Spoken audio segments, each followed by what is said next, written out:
Hello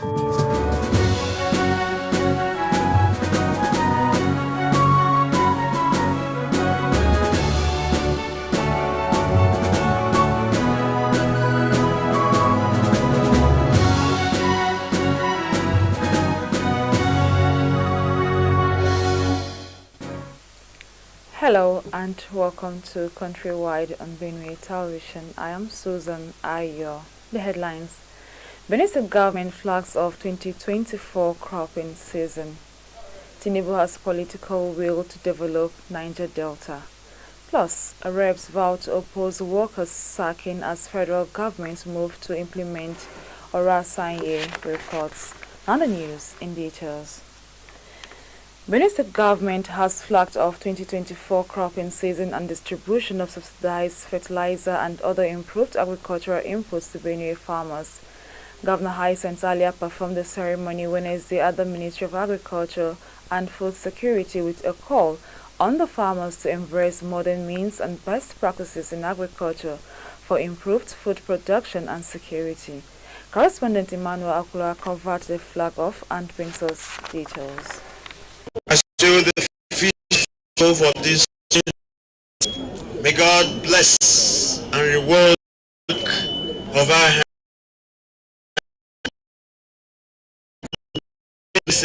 At the end of the harvest season. Amen. And may we feed our family, state and the entire nation and beyond. Amen. So help us God. Benue State is set to reinforce its status as the food basket of the nation, Nigeria. The present government, under the leadership of Reverend Father Hyacinth Alia, is giving priority to the agricultural sector to improve food production and ensure its security. At the flag off of the 2024 cropping season and distribution of subsidized fertilizer and other improved agricultural inputs, the governor tells farmers in the state to embrace modern means of farming, best practices in the agricultural sector for better yields. Governor Alia says the state ESCO had approved procurement of farm inputs to cushion farmers' plight in the face of insecurity in the state. Announces that the federal government has released 60 trucks of fertilizers to be given to registered and genuine farmers in the state for free. We are committed to boosting agricultural productivity in Benue State and positioning our farmers for sustainable growth and prosperity. May I at this juncture commend the magnanimity of the federal government through the Central Bank of Nigeria for donating 60 trucks of assorted fertilizers comprising of 19.8 trucks of NPK 2010-10, then 16.1 trucks of NPK 27-13-13, then 16.1 trucks of NPK 15-15-15, and 8 trucks of urea to Benue State. These inputs are meant to be given to registered, genuine and verifiable farmers to enhance food production in the state free of. Commissioner for Agriculture with the support of the government to empower farmers in the state towards boosting food production. He mentions reactivation of the Benue State Fertilizer Company that is one of the major achievements of the present administration in the agricultural sector. Today, please take a stroll to the industrial estate and see our fertilizer blending plants. They are set to produce. And when they begin to produce, before the end of this month, the prices of fertilizers will crash. Meanwhile, the government permanent secretary for the ministry, Iverin Tefa, says the timely flag off of the farm inputs will boost agricultural activities in the state and enhance food security in this cropping season. We are optimistic that agriculture and all of the activities related this year a boost in the state, as well as guarantee of food security, thereby placing the state on a higher pedestal in the nation. Among inputs to be distributed to farmers, include subsidized fertilizers, improved seedlings, herbicides, and insecticides. Emmanuel Akula, Benatal Vision News, Makudi. Benin State government has provided farm inputs at subsidized rates for farmers across the local government area for grassroots agricultural production. Director General Bureau for Agriculture Development and Mechanization, Benada, announced this Tuesday during a press conference at the Benada office in Makudi. Correspondent Dorcas Chia was at the conference and produced this report. It is becoming a culture of the state government to provide farm inputs yearly to farmers under a support scheme for Benue farmers. The scheme is in a bid to boost food production in the state. There is not an exception as the Benue state government, through Banada, announces distribution of more farm inputs and seedlings to farmers. During a press conference, Director General Banada, Engineer Tese Ninga, explains that the inputs have been largely subsidized with fertilizers at 50% alongside seedlings, knapsack sprayers and agrochemicals at 75%. Engineer Ninga says government is optimistic that the move will help boost food production in Benue State for the farming season to change economic indices around agriculture in the state. We began early so that we reach farmers early. We'll do the needful early and on time. Farmers are supposed to get agricultural or farming inputs as early as May so that they will apply them according to standard agronomic practices.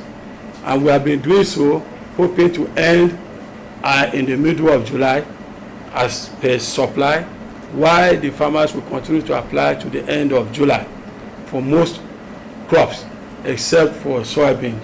Engineer Ninga points out that the Governor Alias administration is solidly behind farmers in the state, and to prove this, the government has solicited the support of international donors to supply quality farm inputs.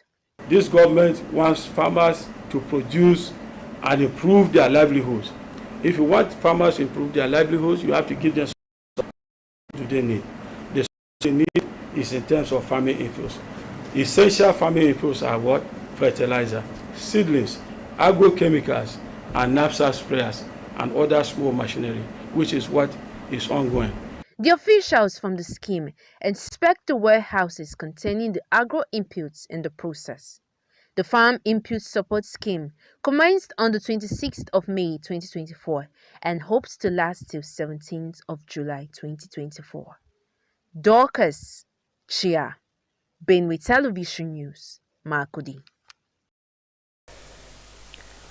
The proposed University Innovation Pod Unipod Center to establish at the Benue State University Makudi is to be completed within 5 months. United Nations representatives Nathan Muhonyamye on Wednesday at the Vice Chancellor's Conference Hall says that the Unipod Center would not only be completed but well equipped within the stipulated time. Manasseh Anongachia has the reports. University Innovation Pod Unipod is a program designed to assist the youths to be self-reliant and reduce dependence on government for white-collar jobs. Vice Chancellor Professor Joy Rapo, represented by the BOSA, Dr. Amos Otse, says the university is ready to provide the needed environment and support for the program to take off as quickly as possible. We want to ensure that all the activities are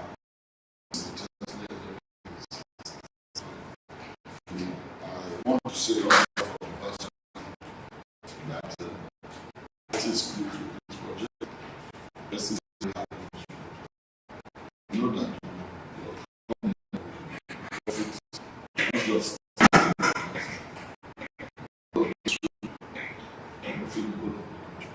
that is why management has decided to put up this arsenal of people for you to see, from entrepreneurship, to the people in conservation, to the technology department there. The focal person, Benue State University Dr. Sylvester Gemanam, says the Unipod team are here to interface with the management and to take the vendors around the approved site for work to commence. We are here for the bidding for the remodeling of the structure. They now advertise these structures which need to be remodeled and has to be equipped with the equipment of House of State facilities for the purpose of that center to take off. And that's the mission that I hear. We're having meetings with all the vendors, those that are interested in working with us here.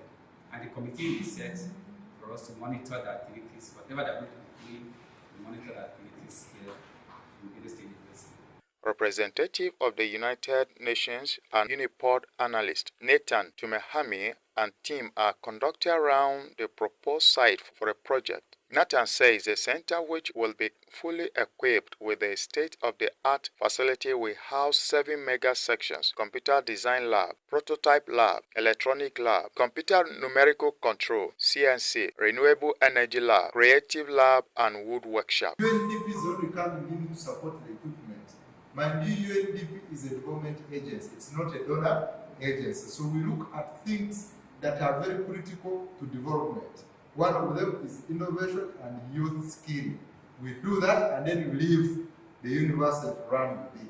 The Uniport that UNDP is going to establish here at Benue State University will have about 7 maker spaces. The first one will be what we call the Computer Adjusted Design Lab. Design computers and design softwares that are going to help students who have those ideas on what they want to design to be able to come up with that. That is one of the first components of this Uniport. United Nations representatives and the university team agree to commence work immediately. Manasseh Nongachia, Benue Television News, Makudi. You're watching Benue Television News. Let's take a quick break. Don't go away. Benue Fashion Show Season 3 is here. It's that time of the year for fashion designers, entrepreneurs, and fashion enthusiasts to shine. This year, sale of forms for the competition begins from 15th April to 19th July 2024. Pick a form at Benue Television, located at Special Duties Wing, Government House, Makudi. Form costs 5,000 Naira only. Stage 1 screening begins on the 6th of July 2024. Great prizes await you. The first prize, 1 million Naira. Second prize, 500,000 Naira. And third prize, 300,000 Naira. All prizes are inclusive of cash and fashion tools. Also, consolation prizes and gift items. For sponsorship, partnership, and inquiries, please call Benue TV Marketing on 0906 188 9838 or 0703 794 5569. Benue Fashion Show, embracing fusion fashion.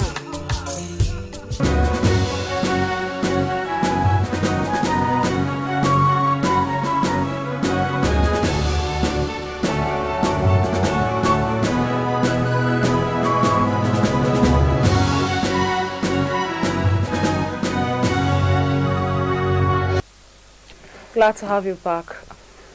President Bola Tinubu has a strong political will to support the sustainable development, stability and peace of the Niger Delta. Presidential Amnesty Program PAP Administrator Dr. Dennis Otuaro said on Wednesday. He, however, reminded communities and stakeholders from the Niger Delta of the importance of playing their role in ensuring progress in the region. Otuaro spoke at the technical session of the Niger Delta Stakeholders Summit 2024, which was organized by the NDDC in Port Harcourt, Rivers State. The PAP boss, whose remarks were contained in a statement issued by his Special Assistant on Media, Mr. Egoniko Oduma, expressed confidence in Tinubu's avowed commitment in the accelerated progress of the region.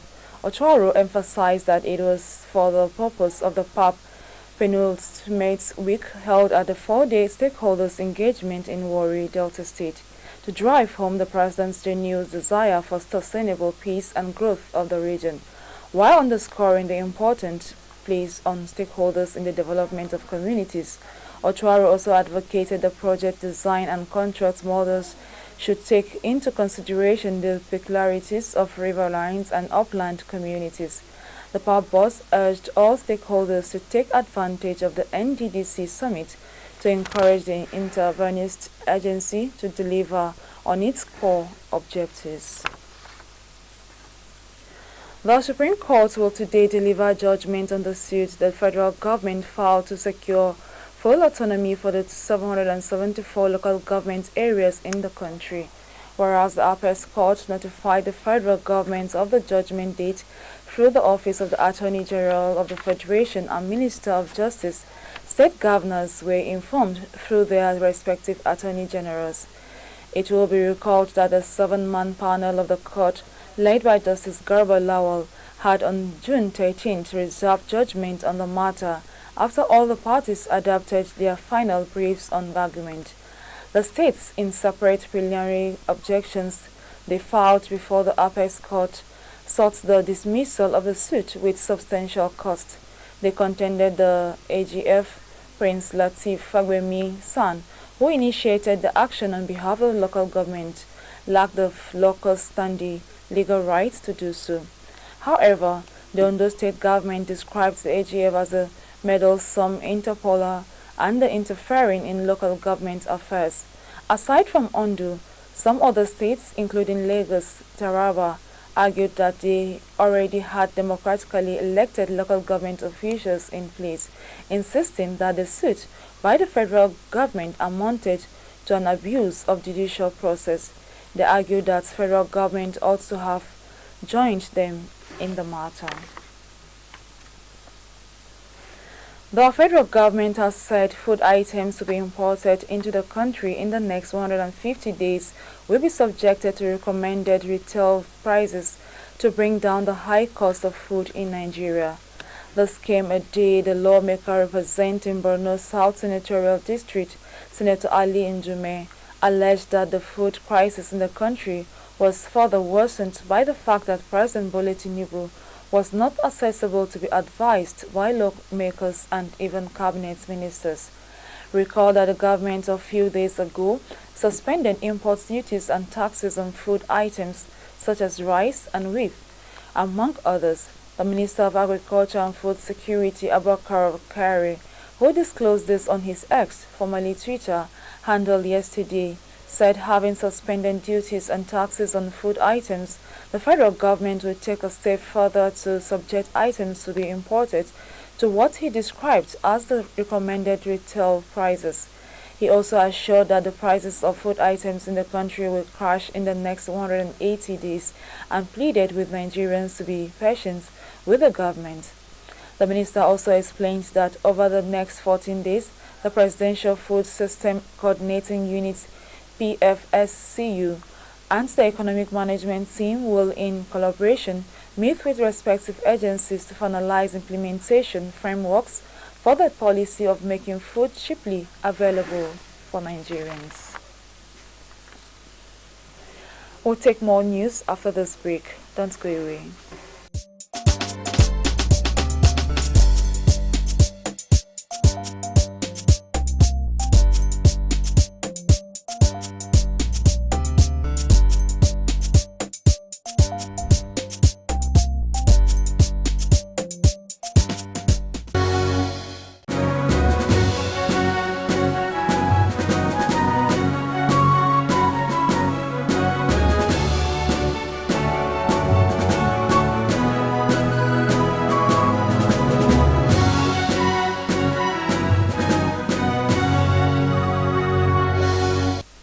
Glad to have you back on Countrywide. The House of Representatives on Wednesday promised to protect the interests of workers as the federal government moved to implement the 2012 Oronsaye report, which proposes the merger and scrapping of ministries, agencies and departments in the federal civil service. The Oronsaye report, which aims to reduce the cost of governance, was put together in 2012 during the administration of ex-President Goodluck Jonathan, but it was never implemented. It was recently dusted by President Bola Tinubu for implementation. On Wednesday, the House of Representatives held a public hearing on the reports. At the hearing, the chairman of the House of Representatives Ad Hoc Committee on the Restoring of Government Agencies, Parastatal and Commission, Ibrahim Isiaka, alleged that the fear of job loss by civil servant, adding that committee would not act without going through due process. Recall that Tinubu-led Federal Executive Council on February 26, 2024 approved the implementation of the Oral Saye report. The Secretary to the Government of the Federation, George Akume, went on to inaugurate the 8-man committee on March 7.